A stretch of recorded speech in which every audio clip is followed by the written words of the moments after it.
Alors, je voulais faire un point UTMB.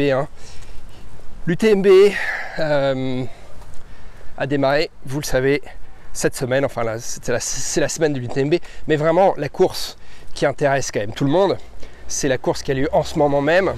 C'est le 100 miles. Voilà. Alors, je ne veux pas dire que le reste, ça intéresse personne. Mais le clou du spectacle, c'est quand même cette UTMB. Ce qu'on appelle l'UTMB en fait, c'est un peu compliqué maintenant les noms de toutes ces épreuves, entre le naming et puis la CCC, la TDS, la petite Trottaléon, l'OCC, bon on sait plus, et du coup l'UTMB, l'UTMB c'est quoi? L'UTMB c'est le 100 miles, voilà, quand on dit UTMB c'est le 100 miles. Alors ce qui est intéressant c'est que ce qui est en train de se passer en ce moment, c'est passionnant. C'est-à-dire que non seulement il y a Jim Walsme qui est en tête, bon, Zach Miller qui, encore une fois de plus, joue les trublions. Le Zach Miller, moi je l'adore, le Zach Miller. Il va très vite, c'est un coureur très rapide, mais c'est un coureur de 50 miles, quoi. C'est un coureur de 100 km, 80-100 km. Est-ce que sur le 100 miles, le Zach Miller il va exploser comme d'habitude ou pas? On va voir parce qu'il explose généralement quand même lui. Surtout à l'UTMB, il avait bien explosé les années passées. Alors le Jim Walsme aussi, est-ce qu'il va exploser?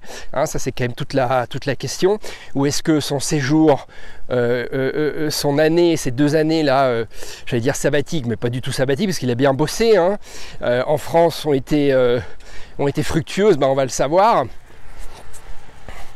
Ce qui est très intéressant avec ce Jim Walsme, c'est qu'il s'est mis tout seul quand même une pression incroyable, parce que c'est le premier américain à avoir fait ça, à avoir quitté les États-Unis, où il y a pourtant des très belles montagnes pour s'entraîner, pour aller vivre à l'européenne, pour aller vivre à la française, et se donner une chance de s'imposer à l'UTMB qui jusqu'à présent lui résiste. Bon. Alors là il est en tête, alors je vous parle là il est en tête. La mauvaise surprise du jour c'est le Tom Evans. Bon, mais en même temps Tom Evans il a gagné la Western State. C'était très ambitieux de vouloir nous faire un coup à la De Walter. Je pense que quand même il y a une compétition plus difficile chez les femmes que chez les hommes que chez les femmes. Il y a une compétition plus difficile chez les hommes que chez les femmes, donc je ne remets pas en question ce que fait De Walter, mais je pense quand même que là, Evans, il peut pas challenger. On le voit, à Cormier, il était doublé par pas mal de coureurs, et notamment notre ami Germain Grangier, le français Germain Grangier, athlète North Face, fiancé officieux de Katie Sheed, l'américaine. Alors voilà, alors bon, le Jim Walsme il s'est mis la pression tout seul en vivant en France. Je lui souhaite, moi je lui souhaite de gagner la course. C'est un athlète exceptionnel, Jim Walsme. Bon, ensuite sur le podium, moi je verrais bien mon ami Germain Grangier, ça me ferait peu, enfin mon ami, on se connaît disons, mais je dis ça de manière amicale, ça me ferait très plaisir que Germain monte sur le podium. L'année dernière, on se rappelle, il a eu Covid juste avant, ça l'a planté, alors que c'est un coureur assez incroyable, Germain Grangier, donc ça serait bien qu'il finisse sur le podium. Et puis après, allez, si je devais en choisir un autre, bon, Mathieu Blanchard, il n'a pas l'air au mieux, bon, Zach Miller, pourquoi pas, on va voir. En tout cas, ça reste très ouvert. Ça reste très ouvert pour le moment. Ça, c'est le premier point concernant le spectacle, le show donné par les élites. L'autre point de l'UTMB qu'il faut quand même, dont on peut parler ouvertement, mais que, bon, voilà, mais dont il faut parler, c'est l'UTMB, c'est en train de devenir comme l'Ironman. C'est devenu comme l'Ironman. C'est-à-dire que l'UTMB à Chamonix, il faut oublier quand on est amateur.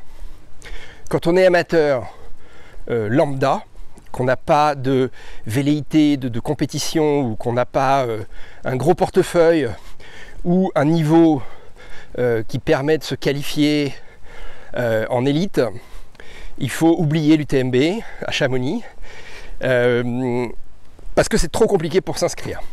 C'est comme la Hard Rock, c'est comme la Western States, c'est devenu un enfer. C'est un vrai sujet, hein, c'est un vrai sujet. Alors, bien sûr, je loue, moi, quand même, ce qu'essayent de faire les organisateurs de l'UTMB et les gens de l'Ironman. Voilà. Développer le trail, développer l'ultra trail, créer une série comme ça à travers le monde, c'est en soi, c'est une très bonne idée. Je pense que le problème des inscriptions, c'est un problème qui est très difficile à résoudre. Moi-même, j'ai pas la réponse. À partir du moment où tu te lances dans une progression comme ça, business de l'UTMB, c'est difficile de proposer autre chose que ce qu'ils ont fait. Si la solution elle existait, on le saurait, on en débattrait. Je crois pas que je trouve ça très bien que le trail soit passé à la vitesse supérieure, l'ultra trail soit passé à la vitesse supérieure grâce à l'UTMB, grâce au Politi, aujourd'hui grâce à l'Ironman derrière, qui amènent leur savoir-faire, qui amènent sans doute des fonds, leur relationnel, etc. Le point dont on peut débattre aussi, c'est que quand même, d'un point de vue au niveau des dirigeants de cette UTMB, en tout cas en Europe, en France, ce serait bien d'avoir des gens qui viennent du sérail, comme on dit. Je ne suis pas sûr que mettre un dirigeant qui vient des 24 heures du Mans, ce soit une très bonne idée.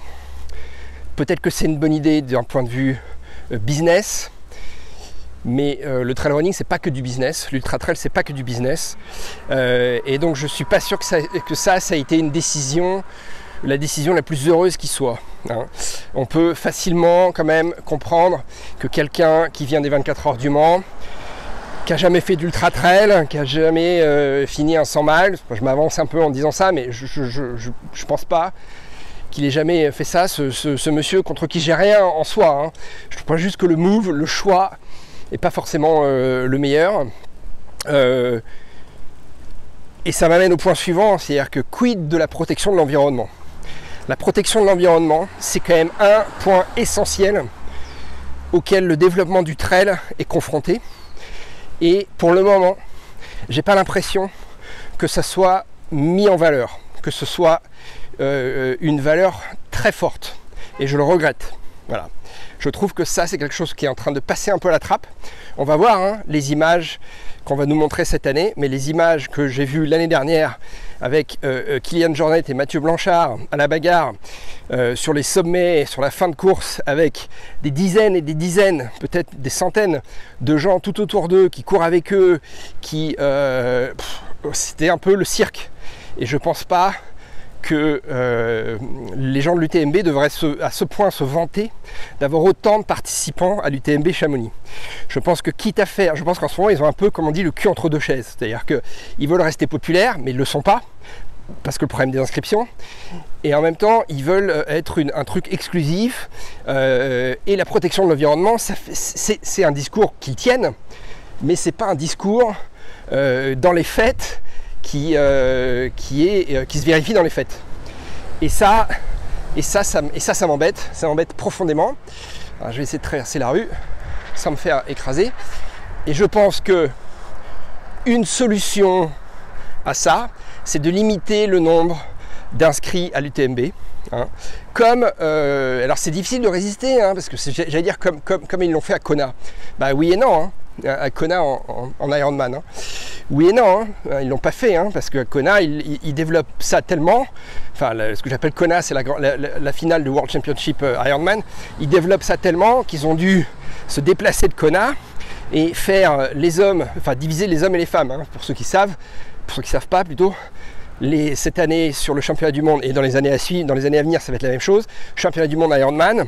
Maintenant, c'est les hommes quelque part, les femmes ailleurs. Ça sera les hommes à Nice, là, et les femmes à Hawaï. L'année prochaine, les femmes à Nice, les hommes à Hawaï. Bon, bref. Est-ce que ça c'est la solution? Je sais pas. Mais l'Ironman c'est un problème différent parce que l'Ironman ça se fait sur la route. Il y a moins de contraintes ou de questions relatives à la protection de l'environnement comme il peut y en avoir avec l'UTMB. L'UTMB on court en montagne. Je pense qu'il y a des voix qui se sont élevées contre ce développement incroyable de l'UTMB. C'est incroyable d'un point de vue du business, encore une fois bravo, mais voilà, cette protection de l'environnement, je pense que c'est un truc qu'il faut remettre au cœur du sujet, il faut remettre ça au cœur du débat. Moi je suggérerais aux gens de l'UTMB d'aller voir des gens qui dans le business de l'outdoor ont fait ça de manière incroyable, c'est Patagonia. Hein. Je pense pas qu'il y a aucune autre marque aujourd'hui n'est aussi avancée, n'a eu autant de bonnes idées que Patagonia. Je pense que ne pas mettre Patagonia dans la boucle ou ne pas ne pas mettre ça vraiment au cœur du débat, du développement de l'ultra trail et du développement du TMB, c'est une erreur. Et c'est une erreur qui peut leur coûter cher et qui à mon avis va leur coûter cher. Voilà. Donc voilà, ça c'est le deuxième point hein, sur ce qui est en train de se passer en ce moment à Chamonix. Bravo pour la retransmission télé sur le YouTube en live. Bravo pour, je salue ironfar.com qui fait un travail comme d'habitude incroyable. Donc bravo pour toute cette médiatisation, bravo pour ce développement, bravo pour nous faire rêver avec ces images, avec avoir créé un circuit comme ça, enfin un circuit, disons une finale, parce que le circuit n'existe pas vraiment, hein, une finale à Chamonix qui attire tous les meilleurs du monde, ça c'est top, ça c'est top. La contrepartie, c'est pour moi, c'est la partie environnementale, où là j'aimerais voir des choses que je ne vois pas, hein, que j'ai pas vu du tout là pour le moment dans les images. On n'en parle pas, j'ai pas vu de spot, j'ai pas vu d'intervention sur le sujet, j'ai pas vu, voilà. Et ça, je pense que c'est une erreur. Je pense que c'est une erreur. Si ça passe à la trappe, je pense que petit à petit les gens, les passionnés vont boycotter et voilà, le public qui va s'intéresser à ces épreuves-là sera pas un public de corps trail runner, de corps runner, et peu à peu c'est le serpent qui se mange la queue, c'est-à-dire que l'UTMB aura plus assez de concurrents pour faire vivre les courses locales, et pour les courses locales hein, qui développent, alors là à foison, hein, ça pousse comme des champignons. J'en veux pour preuve que moi j'étais récemment au Mexique pour voir un peu comment se monter le projet de Puerto Vallarta Mexico by UTMB, qui est la course, voilà, c'est un label qui fait rêver les organisateurs locaux si tu veux, parce que c'est un gage de sérieux, c'est un gage voilà, un gage d'une organisation sérieuse. Tu sais, en tant que coureur, quand tu t'engages sur une course UTMB, que tu vas pas te prendre un ravito pourri, que tu vas pas avoir des problèmes de sécurité, enfin a priori, hein, tu as plus de chance quand même. Donc ça c'est le point positif. Voilà. Après, est-ce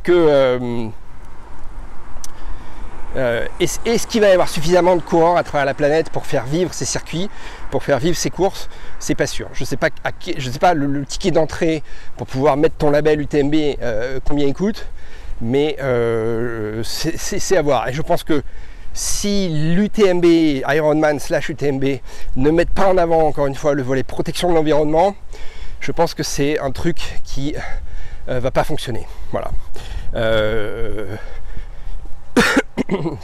Bon voilà, après c'est mon avis de journaliste, de coureur qui suit ça depuis des années.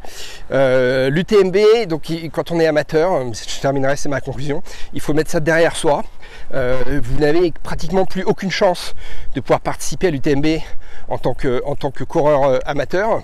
Enfin, c'est devenu tellement compliqué entre le prix des inscriptions, la loterie pour être sélectionné. C'est devenu un enfer. ce qui est bien, c'est que bon, voilà, il y a d'autres courses, mais il faut arrêter de rêver, de fantasmer, de faire un jour l'UTMB, parce que je pense qu'il y a peu de chances pour que tu y arrives.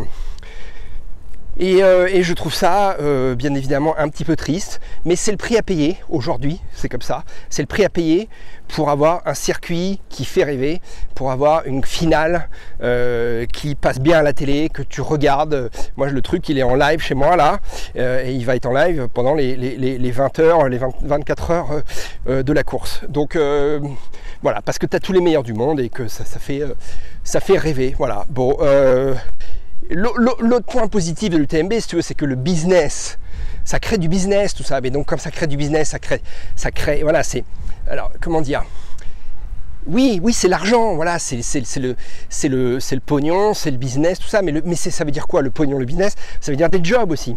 Ça veut dire que c'est une industrie qui, grâce à un événement comme ça, peut offrir des jobs à des gens qui sont passionnés par cette industrie de l'outdoor, par l'ultra trail running, par l'UTMB, etc. Quand tu vois la débauche de moyens qui est mise dans cette retransmission, hein, entre les speakers, les gens c'est une organisation de dingue. Bon, alors je sais pas, les bénévoles c'est une vraie question en ce moment, hein, parce que les bénévoles c'est quand même un peu du travail d'esclave, quoi. Hein. Tu bosses pour un truc et puis c'est les autres qui se font du pognon sur ton dos pendant que toi t'es pas payé. Donc les bénévoles en ce moment c'est un vrai sujet, hein, on en parle dans les médias spécialisés, notamment de triathlon. Mais en dehors des bénévoles, en dehors du cas des bénévoles que je ne connais pas personnellement sur l'UTMB, mais je pense qu'évidemment il y en a des bénévoles. En dehors des bénévoles, le salon, tout ça, enfin toutes les marques, ça crée de la richesse tout ça. Hein. Donc oui c'est le pognon, mais le pognon il en faut, puis ça crée des emplois, ça crée de la richesse, la consommation, c'est aussi bien pour l'économie. Donc bon point, voilà, bon point.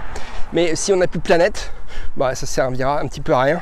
Et ça c'est vraiment de la consommation pour les cons, comme des cons, je veux dire, si tu n'as plus de planète pour consommer, pour vivre, hein, et pour profiter des biens que tu as acquis. Donc voilà, donc protection de l'environnement, c'est le sujet dont j'aimerais qu'on parle un petit peu plus, beaucoup plus, quand on parle de l'UTMB. Voilà, allez, c'était le petit feedback que je voulais vous donner sur l'UTMB. Allez, ciao.